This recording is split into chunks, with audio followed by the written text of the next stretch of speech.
This is the mystery of Pergamon, or the altar of Pergamon. Now, let me just set the stage, and there's so much, I'll just touch on some things before we move forward. First of all, this is kind of like an Indiana Jones thing, but it's real. That's the thing. It's, you have the Ark of the Covenant, and then this is real, and yet it's affected history. You have the Nazis get the Ark. Well, this is a real thing from ancient times, but it's not a holy thing. It's an unholy thing linked to the enemy, but you see how real the enemy is and how real what the Bible is. What it says. The Bible speaks of something called, it says in Revelation, Pergamon, to the church of Pergamon, it says the throne of Satan, where Satan dwells, the throne of Satan. Why?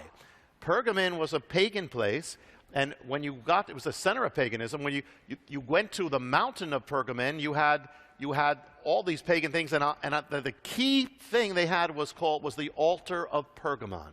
The altar of Pergamon is an altar to the god Zeus, the head of the gods. Has all these gods depicted around it. Was one of the wonders of the ancient world, and this crowned everything. This was the epitome of paganism. And the interesting thing is, at the time when this was built, something was happening in Israel. In Israel, it was the same time when the enemy tried to destroy the biblical faith. He warred against Israel, tried to wipe it out. That's Hanukkah. He brought this guy Antiochus, who's a foreshadow of the Antichrist in the end, who says basically that he's God. No more Bible. Burn the scrolls.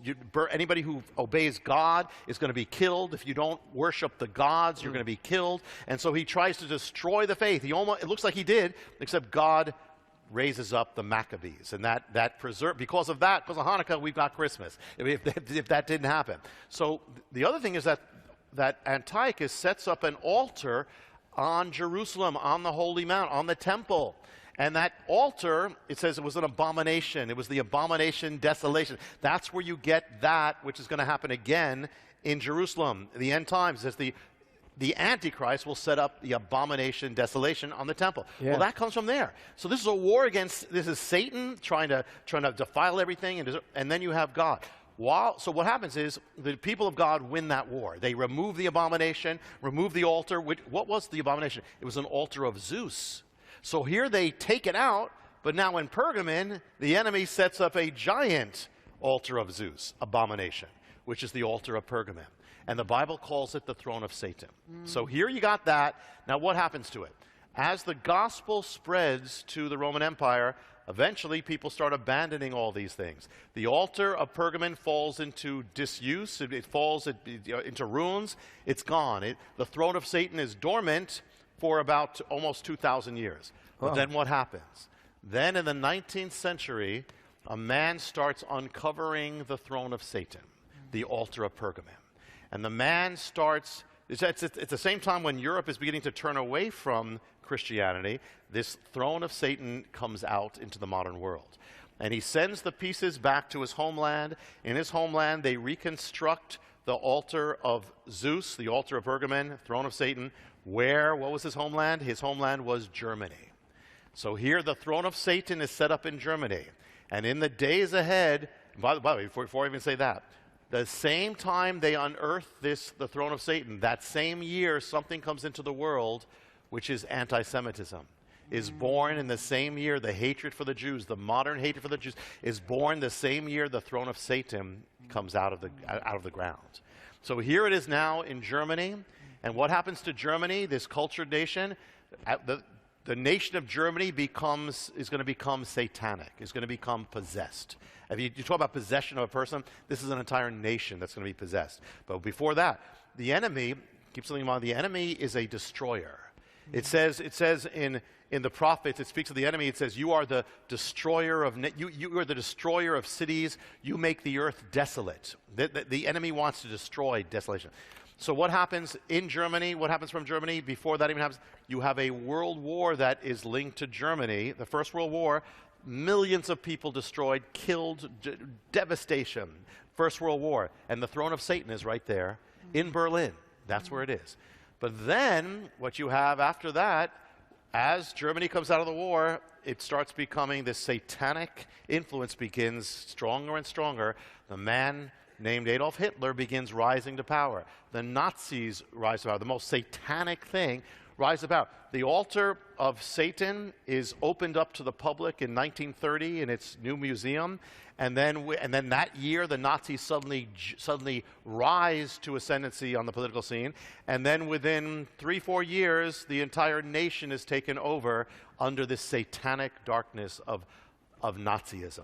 So now the Nazis have possession of the throne of Satan, the altar of Satan. I mean, the most evil people, the most evil movement are now joined to this, and Hitler is now in Berlin, as he comes to power, the place of the altar. That's when he comes to power, by him coming to Berlin. And so we won't go into the detail. We went into a lot of things because we're going to move forward to the next phase. But I'll just mention this: even when Hitler was railing, and you see him, railing satanically, he is standing on his platform that he had especially built, which is a recreation of the altar of Pergamon. Oh. It's the throne of Satan. Here Hitler is speaking from the throne of Satan in Nuremberg. I mean, that's where it's all happening. And it's there in Nuremberg where he first says the word final solution. And remember, the enemy hates the Jewish people, wants to destroy the Jewish people. There's no accident this is all happening. He wants to wipe them out. So he uses Hitler as this man who's possessed. And then an entire nation that's mesmerized. And we won't go into all the detail except to say just this one thing. The altar of Zeus is an altar of burnt offerings. And it's a Greek pagan altar. If you take that into Greek, the word burnt offering is holos kaustos, or Holocaust. Wow. And so here Hitler is literally standing on an altar of Holocaust, the ancient throne of Satan, altar of Holocaust, and from that the Holocaust begins. And so Hitler's war is the enemy's war to wipe out the Jewish people. And I won't go into, there's so much, and we touched on because we're going to move forward again, but there's so much. This is such a deep mystery here. And the thing is that now moving forward here, the enemy is the destroyer. Now, how many Jewish people were killed in this Holocaust? 6 million. How many people were killed in the world in World War II, the devastation that also came, because the enemy is against all people? 60 million. The Jewish people were a tithe. Yeah. The sacrifices of God were the first fruits, often, and they were the tithe. Oh. So the enemy takes the things of God, the holy things, twists them into something satanic. So here you have now World War II, another second gigantic cataclysm happens again from Berlin. The end of the war, the whole world is converging on Berlin, the place of the altar of Satan. You have the armies of the West, the American Allied Army coming from the West. You have the Red Army coming from the East. And it's like the whole world's being drawn to the city where it all began, the devastation, the place of the throne of Satan. And so there they come. It's all in ruins. The enemy always brings everything to destruction. Even those who serve him end up getting destroyed. Hitler kills himself in a bunker, and it's April 30th when that happens. April 30th is actually a date on the satanic calendar of offering, of sacrifice. Really? It's a date. It is one of the key dates on the satanic calendar. April 30th. Hitler doesn't want his body to be taken, so he orders it burnt, the last burnt sacrifice of the war. What happens to the world? What happens is America and Russia are in Berlin. Berlin, the enemy wants destruction, and he wants the world to be destroyed. And he's the god of division. What happens is Berlin is divided in two, and that the division of the entire world is going to begin in the city of the altar of Satan. From that, it's going to come the Cold War. From that, Berlin is divided, Germany is divided, the world is divided as two warring camps ready for destruction. Let me just fast forward for a second. What we're going to see in this one is that all of us here, our lives were almost destroyed, linked to the altar of Satan. That everyone who's watching this, I tell you, either your life would have been killed, would have been destroyed, or your life never would have happened if the enemy had his way. The enemy is the destroyer. So first you have the entire war. Most of our lives, we grew up, we went in air raid drills, get your bomb shelters, because there was this threat of destruction over the whole world, beginning in Berlin where the altar was. This was the center of the Cold War, the same city where it was. But what happened to that altar? When, the Nazis had it, what happened now? What happened was the altar at the end of the war passed from the Nazis, and went into the hands of the Red Army, the Soviet Union. So you went from Hitler, the Nazism, the worst evil then. Now it goes to the key evil of modern times. They have the throne of Satan. They have the altar. So, and in fact, that's when the Soviet Union really comes out. That's when you have not just, the Soviet Union, that's when the Soviet Union begins taking over. That's when all of a sudden Eastern Europe is under the iron grip of the Soviet Union. Then the world, and then China becomes, and then one out of every 3 people in the world is under this bondage of the power that has the throne of Satan. And so, and what was, in the times of the Bible, or in between the Testaments, you had that throne with Antiochus, when he sat on the Temple Mount, the altar of Zeus, same thing. And what did he do? He banned the word of God. He persecuted God's people. Well, what happened all over the world? What happened through communism, which had the throne? They banned the word of God. They persecuted God's people, threw God's people into prison camps, made it illegal to follow God. Same thing. Who's doing that? Satan's doing that. And at the same time, the Soviet Union, what else are they against? They're against Christians. Communism. What else were they against? They were against Jews. They were the chief, if you remember, it's not so long ago, they were the arch enemy of Israel. They tried to destroy Israel. They funded all the terror. They funded every enemy of Israel. They helped start wars to destroy Israel. So who's that? That's Satan. They had the throne of Satan. Not only that, here's something else. In 1948, now the altar is still in Berlin, but it's under the Soviet Union's power. But in 1948, they actually take the altar from East Berlin and bring it to the Soviet Union. So the Soviet Union actually has the altar now. Now? Well, no. Well, there's more to it. Oh, my. There's more to it. Where's that altar? Yeah. And so... I mean, my mind's going crazy because all the players, yeah. We've been there and done that, and it sounds a little bit what's going on in America right now. My God, there's a lot. What's going on? When we get to the last part. Yeah, okay. My brain's going to explode. Oh, boy. Okay, Rabbi, keep going. So the year it was in Berlin up till 1948, then they move it. Uh-huh. Well, in 1948, suddenly the world is brought to a brink of potential destruction. It's the Berlin crisis. The Soviet Union cuts off Berlin. There's a whole thing going before America. It lasts till about 1949. Now the altar is in Russia. You don't have any more problems like that in Berlin until they return the altar to Berlin, which I'm going to mention in a moment. What happens, but here's something else about communism. Marx.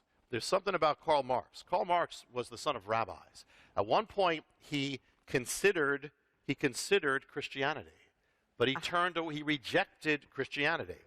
And he did something. Now listen to what Karl Marx wrote. He wrote kind of a poem. Listen to what he wrote. He said, "A God has snatched from me everything. Nothing but revenge is left to me. I will build my throne high overhead. Cold, tremendous shall its summit be. I will build my throne high." What does God say that the enemy said?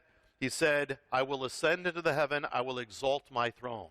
That's what it's like Satan is speaking, as he spoke through Hitler, is speaking through Karl Marx. I will build my throne. And then what does he say? He goes on to say in what Marx wrote, "The prince of darkness has sold it to me, this sword. He has sold me a sword. And it beats the time, it gives me the signs, ever more boldly I play the dance of death." And then in the poem, Marx speaks to humanity. He says, "I have power to crush you. The abyss yawns in darkness. You will sink down, and I will follow, laughing, whispering in your ears, descend, come with me. I bring the world to ruins."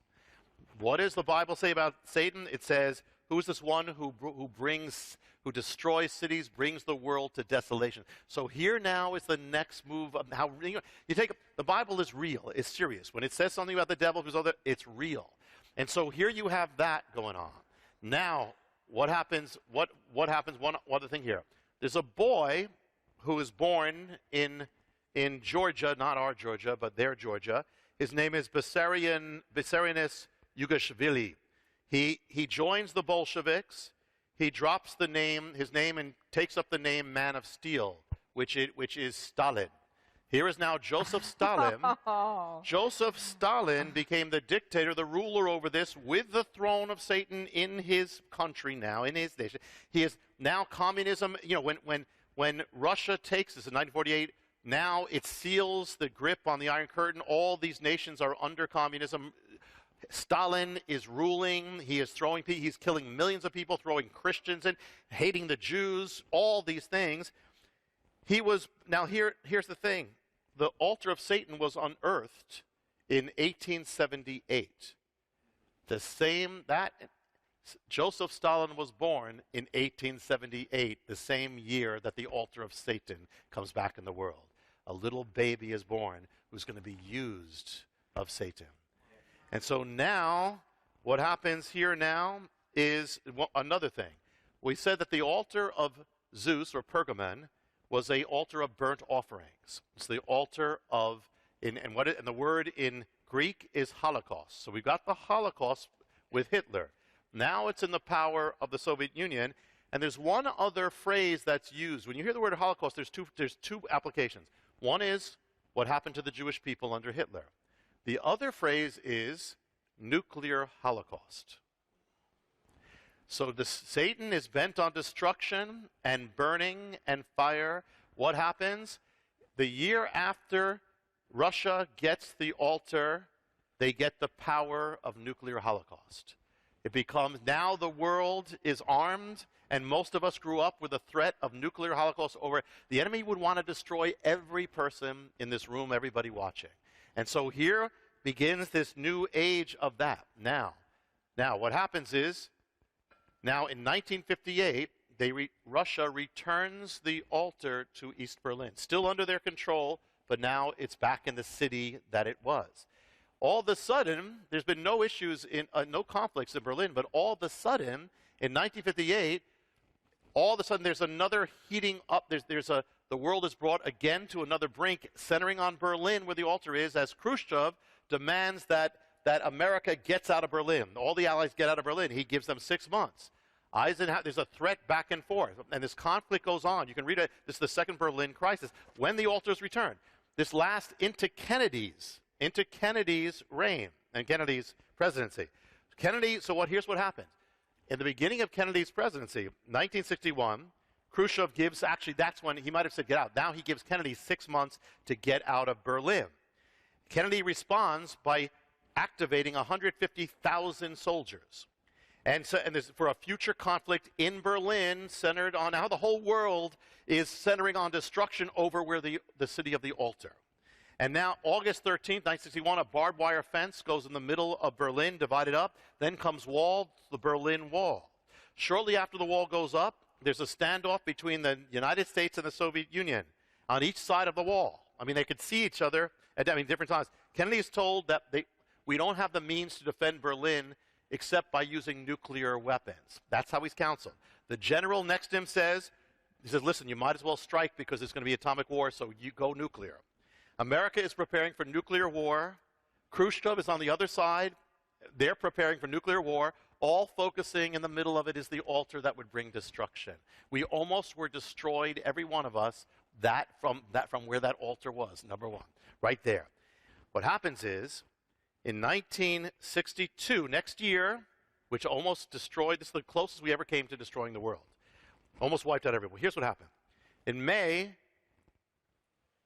Khrushchev approaches Fidel Castro to put missiles on Cuba that could strike America.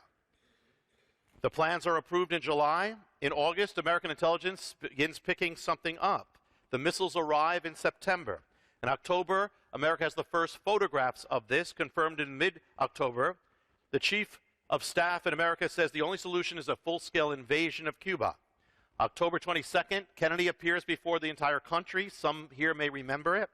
And he says that there is nuclear missiles is focused here on America from Cuba, and that any strike in the hemisphere, there will be world war, and we are going to blockade the island of Cuba to not let any Soviet ships coming.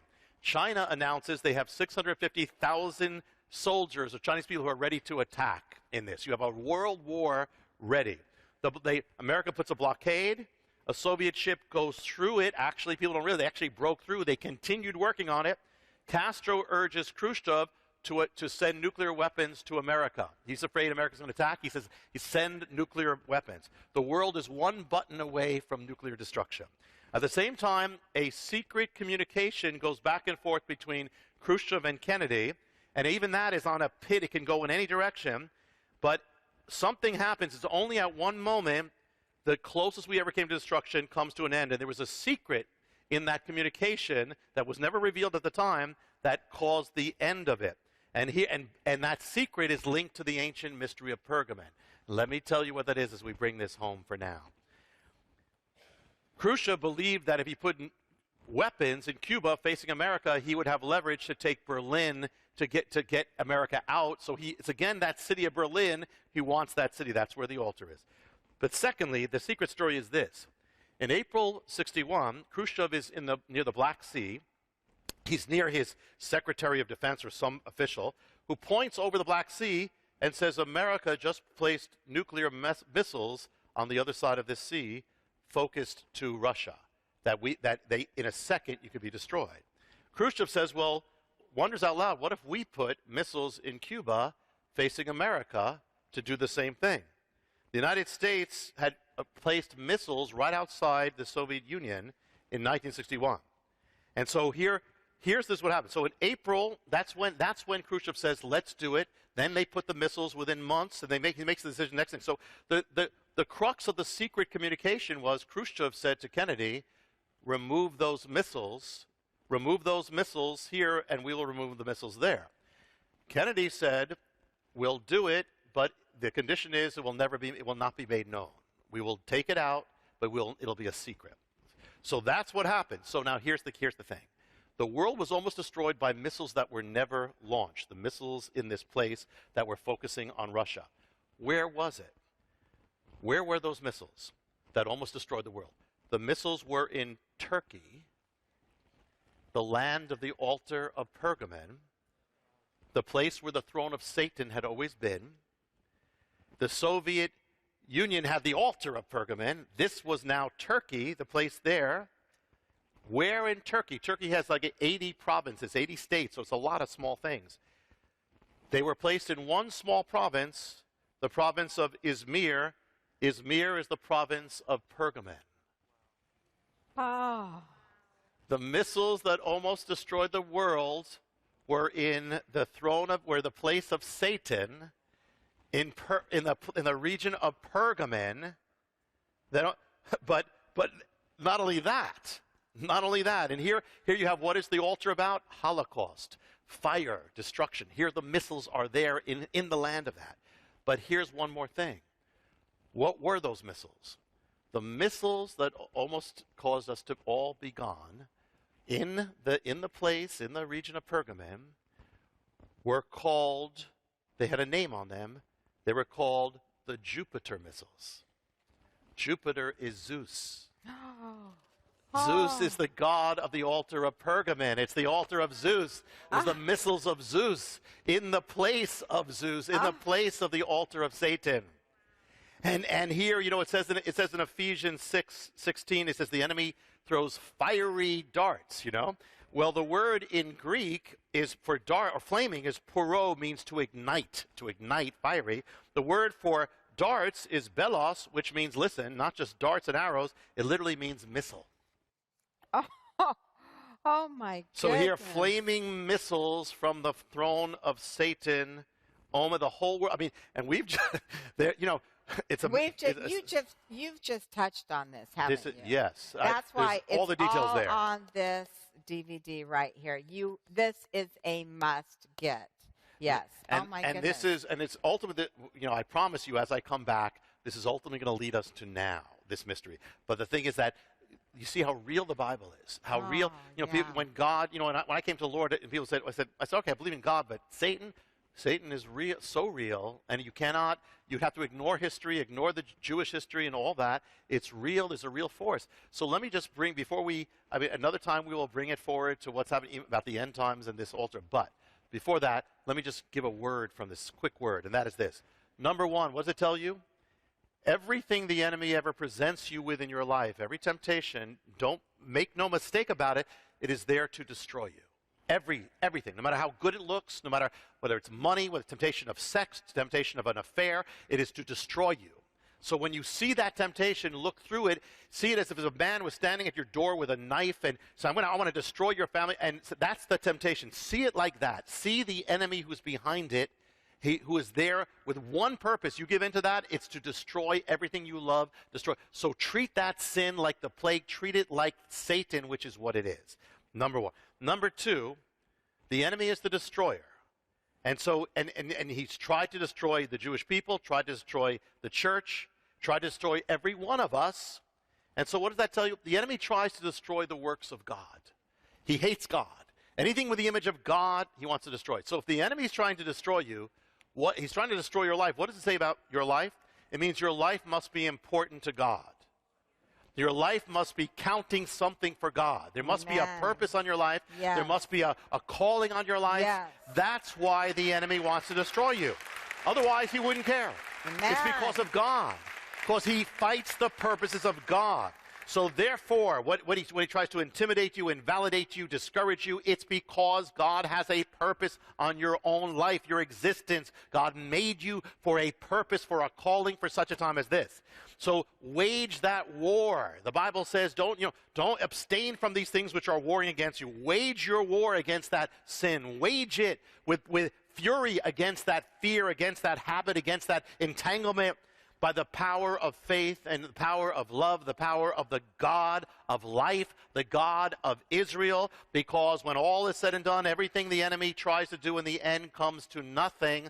When you stand, and everything he's tried to do to destroy the church, the Jewish people, and the world could not do it, because the God of Israel lives. The God of our lives is alive and well. Amen. And serve him, and you'll be on the winning side.